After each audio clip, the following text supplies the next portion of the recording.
بسم اللہ الرحمن الرحیم۔ خلیفہ ہارون الرشید کے طیب بیٹے کی داستانی حیات۔ ہارون الرشید خاندانی بنو عباس کا ایک حکمران گزرا ہے۔ اس کا 17 سال کا بیٹا تھا جس کا نام تھا مامون الرشید۔ وہ درویشوں سے بہت محبت کرتا تھا اور اللہ کے عاشقوں اور دیوانوں کے صحبت میں بیٹھتا تھا۔ دنیا کی حقیقت اس پر بے نقاب ہو گئی تھی۔ وہ اہل قبور سے خطاب کرتا کہ اے اہل قبور، اس دنیا کے دھوکے نے تمہارے ساتھ کیا عیاری کی، اب یہی عیاری دنیا ہمارے ساتھ کر رہی ہے، اور وہ خطاب کرتا کرتا بے ہوش ہو جاتا۔ اسی کیفیت میں ایک دن وہ اپنے والد کے دربار میں چلا گیا۔ بادشاہ نے کہا، بیٹے تم نے یہ کیا حالت بنائی رکھی ہے؟ کیوں دیوانوں کی طرح پھرتا ہے اور مجھے ذلیل کرتا ہے؟ لوگ کہیں گے کہ بادشاہ کا بیٹا ہے اور دیوانوں کی طرح پھرتا ہے۔ اس پر بیٹے نے باپ کے شاہی محل کو ہمیشہ کے لیے چھوڑ دیا اور خود بصرہ کے جنگلوں میں چلا گیا۔ وہی پہاڑوں اور جنگلوں میں روتا پھرتا اور اللہ تعالیٰ کی عبادت کرتا تھا۔ گزر اوقات کے لیے مزدوری کرتا تھا کہ محنت کا کھانا کھا سکے۔ اپنے وقت کا خوبصورت جوان تھا، چنانچہ اس کی ظاہری وضاحت دیکھ کر ہر کوئی اسی مزدوری کے لیے پسند کرتا کہ یہ شخص ہمارا کام کرے۔ ایک بار شیخ ابو طاہر کو مکان کی دیوار کی تعمیر کے سلسلے میں مزدور کی ضرورت تھی۔ شیخ نے اس کی ظاہری وضع دیکھ کر اسے مزدوری کے لیے پسند کر لیا۔ شام کو جب انہوں نے دیکھا کہ اکیلا اس ایک مزدور کا کام 10 مزدوروں کے برابر ہے تو باقی تعمیر بھی اسی سے کروانے کا ارادہ کر لیا اور خوش ہو کر مزدوری کے 1 درہم کی بجائے 2 درہم دینے چاہے تو اس نے صرف 1 ہی درہم لیا، کیونکہ یہی اس کے ساتھ طے ہوا تھا۔ اس ایمانداری پر وہ اس سے بہت متاثر ہوئے۔ اگلے روز جب دوبارہ شیخ اسے لینے کے لیے گئے تو وہ غیر حاضر تھا، تو مزدوروں نے اسے کہا کہ وہ 1 ہفتہ بعد مل ہی سکتا ہے۔ چنانچہ شیخ ابو طاہر اس کے منتظر رہے۔ 1 ہفتہ بعد جب وہ جوان مزدوری کے لیے آیا تو یہ اسے اپنے گھر لے گیا اور چھپ کر دیکھنے لگا کہ اس قدر تیزی سے یہ کام کیسے کر سکتا ہے۔ وہ یہ دیکھ کر حیران رہ گیا کہ نوجوان نے ابھی ایک اینٹ ہاتھ میں پکڑی ہی نہیں کہ ساری دیوار خود بخود بن گئی۔ ساری بات سمجھ گئے، اسے کہنے لگے، اے مرد حق، تم ہم سب پر بازی لے گئے اور اس کی خدمت میں 3 درہم پیش کیے، لیکن اس نے 1 ہی درہم لیا اور چلا گیا۔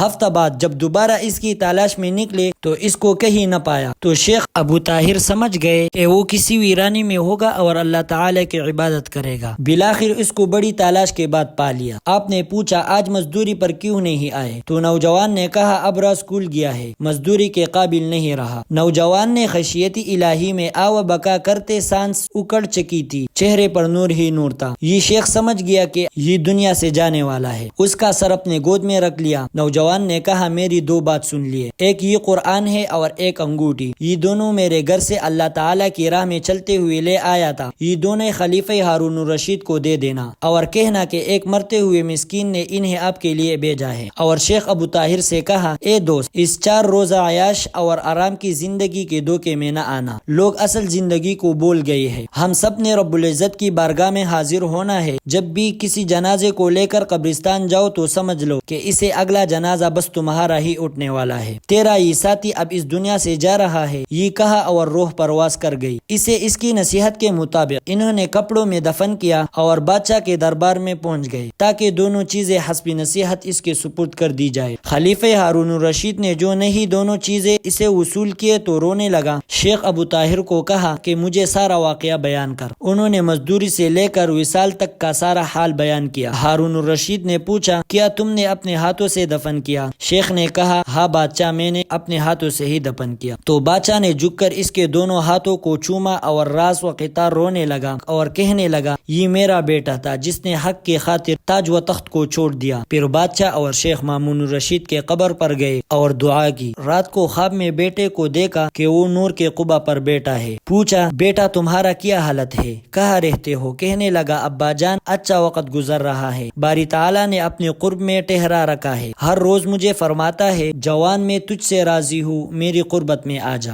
بادشاہ کا بیٹا ہے لیکن محبت کے لیے تاج و تخت کو ہی چھوڑ دیا اور صرف محبت کو پا لیا، اور ایسی محبت کے جو نہ ختم ہونے والی ہے۔